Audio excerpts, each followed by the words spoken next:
You're my sweetest addiction, you're my strongest inspiration, and I love you. It's true, there's no mountain I could not climb as long as you are mine, and I thank you for being you. I'll be your best friend.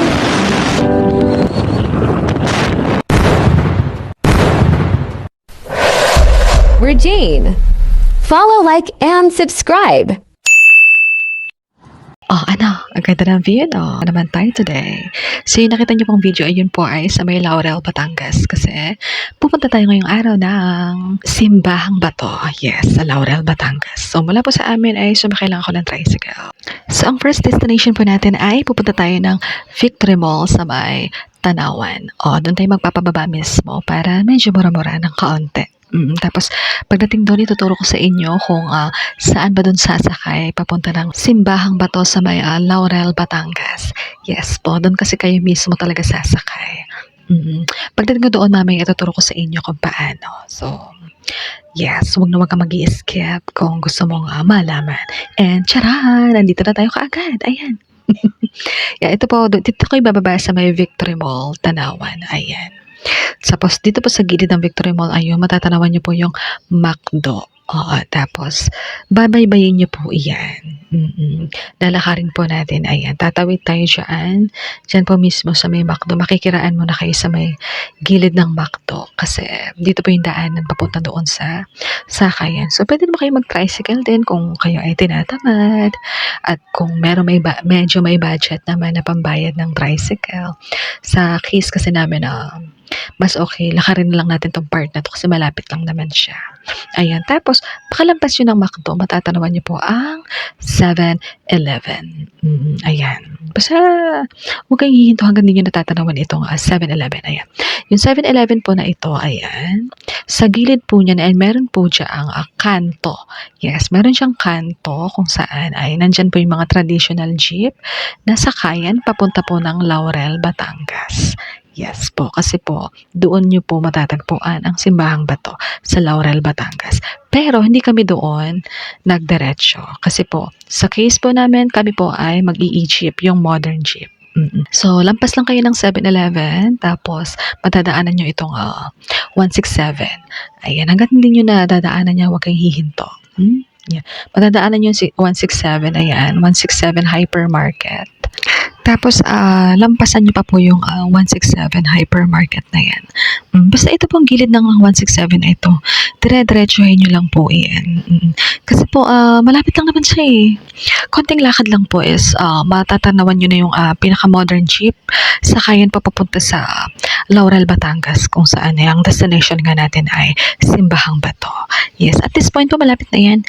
Yes po. Pero depende po sa inyo kung gusto nyo magsakay na lang talaga kayo para hindi kayo mahirapan, para hindi kayo mainitan. Kasi po, this time po maaga na kami umalis kaya lang naabutan pa rin kami ng medyo trick ng araw. So ayun, pagkalabas nyo po ng 167, pag binaybay nyo yun, matatagpuan nyo po itong Shell gasoline station. Tapos medyo kalapit din po niya yung Ultra Mega.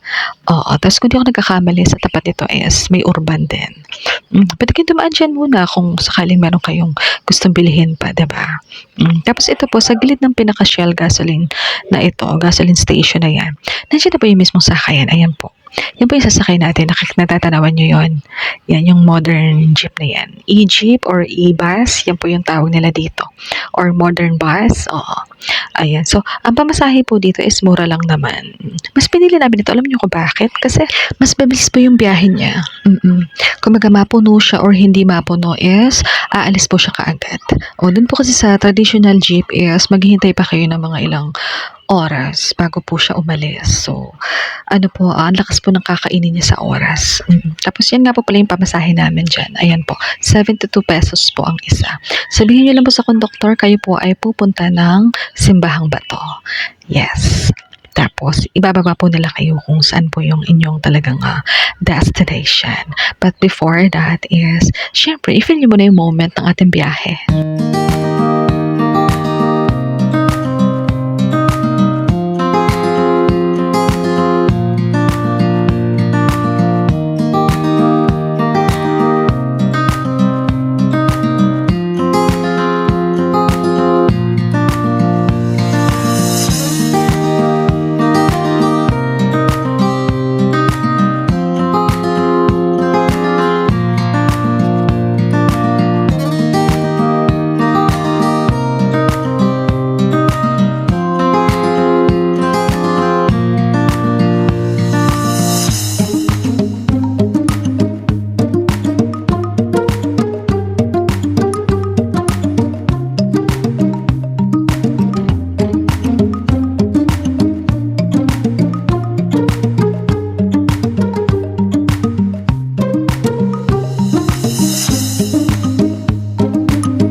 babe, at this point is malapit na tayong bumaba. And charan! Ayan. Dito po kayo bababa ng conductor. Yan, ng Egypt driver sa 7-Eleven. Basta po pag sinabi ninyong kayo ay pupunta ng Simbahang Bato, dito po kayo ibababa. Pwede po kumain muna kayo dyan. Like sa amin, ito po. Kumain muna kami kasi napagod kami sa biyahe. Ang haba din po eh. Siguro mag-iisang oras din. Pero okay lang. Hindi naman siya ganun katagal. Pwede kayong dumaan muna dito. Tapos kain muna kayo dyan. Magpahinga ng kaunti. Tapos sa gilid po nito, sa labas po ng mismong 7-Eleven, ayan po, nandyan na po, matatanawan nyo na po yun sa kaya ng papuntang Simbahang Bato. Yes, tandaan nyo lang po ito, yan po ang tapat niya. Tapos 7-Eleven na. Tapos paglabas po ng 7-Eleven, ayan dito sa may gilid, andyan na po yung mga paradahan ng tricycle. Sabihin nyo lamang po kayo ay pupunta ng Simbahang Bato. Tapos syempre tatanong nyo, magkano po yung pamasahe nyo dyan? Yung pamasahe po namin dito sa may tricycle na ito papunta ng Simbahang Bato ay siningil po kami ng 100 pesos. Oo, hanggang doon po mismo sa Simbahang Bato. Ihahatid po kayo mismo doon. At dahil dyan, enjoy nyo na muna syempre yung view papunta ng Simbahang Bato. Ayan.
ayan mga babe, at this point, yes. This time is malapit na tayo sa simbahang bato. Yes. Pag nadaanan niyo ito parang medyo malubak-lubak ng kaunti, iyan po ay palatandaan na kayo ay malapit na sa simbahang bato. So ito po ay binidyohan ko kasi para po meron kayong idea talaga. I mean, para at least malaman nyo na, ganun pala yung daanan to. Diba? At least meron kayong kahit pa paano malalaman nyo na kaagad. Ganito pala doon. Ganyan pala kasi minsan curious talaga tayo And nga pala sa mga may sasakyan, may mga sariling motor, may sariling kotse, ay meron nga po pala ditong parkingan ng inyong mga sasakyan. So, huwag po kayo mag-alala. May magbabantay din naman po niyan doon. Tapos, siguro magbayad na lang din kayo ng kaunti. Meron naman doon magbabantay niya ng inyong mga sasakyan. So, nga pala pagdating nyo dito is may matatanawang kayo mga tindahan ng mga kandila, mga candies. Tapos ito, bibili kayo nyo ng kandila. Ito naman ay sa choice nyo lang. Pero for me, mas okay bumili kayo nun. At least kasi, ititirik nyo yan doon. Tapos, magwi-wish kayo. Tapos, nakakatuwa. Alam mo, pagdating ko dito sa labas pa lang ito ng simbahang bato. Ang ganda po ng view niya. Tapos yung mga tao po napaka-smiley face. Oo.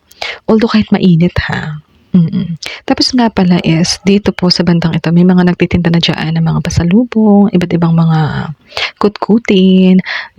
Tapos, ito na nga, pinasulyapan ko na sa inyo ang simbahang bato. Yan po itsura niya sa labas. At this point is, taas ako kumuha kasi marami pa nagpipicturean doon. Oo. Tapos, nung natapos na sila, syempre, moments ko naman, ayan. Pwede kayo magpicture dyan. Oo. Kaunting, clip ng video, mga ganon. This time po pupunta kami siguro kung di ako nagkakamali, parang Lunes ito. So this time po medyo konti lang yung tao, mas magkakaroon ka ng time na magmuni-muni. Tapos nakakatawa yung simbahan. Alam mo, hindi ito normal na simbahan, napaka-historical niya Ang ganda po ng place. Ang ganda ng simbahang ito. Parang kang kuweba, parang nasa loob ng kuweba. Tapos nandun yung mga imahe ni Jesus. Nakakatuwa lang. Tapos, syempre, yung binili nyo nga palang kandila, yan. Titirik nyo yan dyan. Tapos, kami po kasi ugali namin mga Katoliko, yan. Kandilang ganyan, titirik mo, tapos magbe-wish ka. Tapos, naalala ko lang sabi ng lola ko, kapag daw yung tinirik mong kandila, yung apoy ay hindi namamatay. Meaning to say daw po is, may mabuti kang kalooban. Pag namatay yan bigla, alam mo na. Charot. Pero hindi, ayun naman po ay kasabihan lang minsan ng mga lolas natin. Pero talaga nga, nakakatuwa kasi kahit malakas yung hangin, hindi ka namamatay yung pinagsindihan ko ng yung kandila na sinindihan ko, di ba? Malay mo naman matupad nga, di ba? Matupad yung wish natin. So, for me naman, wala namang masamang maniwala. Tapos, ang ganda po talaga dito, promise. So, maganda po siya sa personal. So, if I were you, kung may time kayo, punta kayo. At tagal ko na rin kasi hindi nakakapunta ng simbahan. And good thing is, yung nagkaroon ako ng time is, ito isa sa pinakamagandang simbahan yung napuntahan ko, diba? Itong simbahang bato dito sa Laurel, Batangas. Nakakatuwa po. As in, asaya mo lang habang nandito ka. Parang wala kang problema.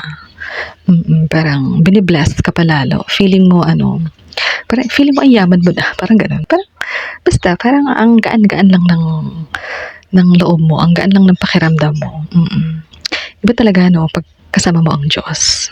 Tapos nga pala, meron po dito nagtitinda ng sampagita o kay tatay. Ito po ay mura lang naman. So, bili na kayo mga 10 or 20 pesos lang po. Bibili kayo niyan, tapos isasabit nyo doon kay Mama Mary. Ako po kasi lagi kay Mama Mary. I don't know kung sa iba, basta ako lagi kay Mama Mary. Tapos, isasabit nyo dyan sa kamay niya. Tapos, I advise you, mas okay, alam nyo, titigan nyo si Mama Mary. Alam nyo, kakaroon kayo ng peaceful mind. Especially pag namamroblema ka. I don't know pero iba yung feeling. Tapos nga pala, after nyo bumili niya, meron pong sasabihin nyo si Kuya. Yung nagtitinda ng sampagita, meron po siyang sasabihin sa inyo na napaka-important. Siguro hindi natin alam kung paano nakastila. Baka pero napakalaking batukon pinakakong kinuha niya. Dahil mula rito hanggang dito, may dinaan yung ilog do river. Mula dito hanggang doon sa river.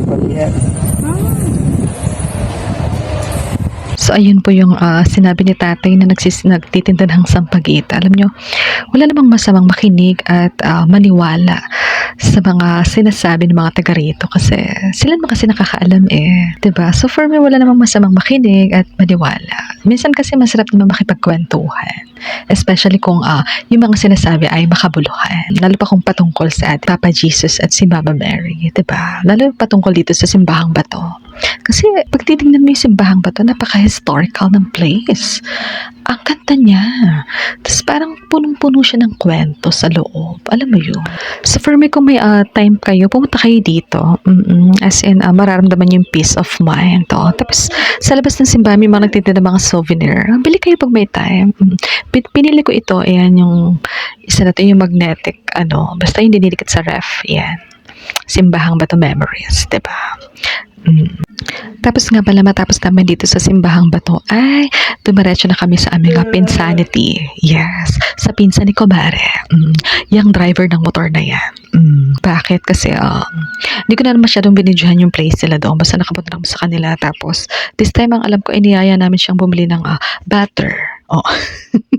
Diba? Bibili ka lang ng butter pero ang view mo, sino ka dyan? Diba? Ang ganda ng view dito kaya hindi ko napigilang hindi mag-video. Tingnan nyo naman. Ang sarap dito mag-stroll. Kung may mga motor kayo sa sakyan. Pag ganito yung view na inyo matatanaw, ang sarap bumiyahe. Diba? Tapos this moment talagang nakakatuwa kasi yung aming driver maganda na, magaling pa mag-drive. Saan ka pa, diba? So, ito po ay banda sa Laurel, Batangas po. Ang ganda ng lugar nila dito, no? Napakaswerte nila sa kanilang kalugaran. Yung daanan nila is napakaganda po, promise. Tingnan mo ito. Ayan, no? Wag muna tayong umuwi. Sino ka dyan, diba?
nandyan pa ba kayo? So, kinabukasan nga ay niyaya kaming mag-ride trip nitong ating isang pensanity ni Kumare dito sa Baywalk ng Laurel, Batangas. Yes. Pwede po kayo mag-stroll dito, mag-ride trip kasi ang ganda pa ng view.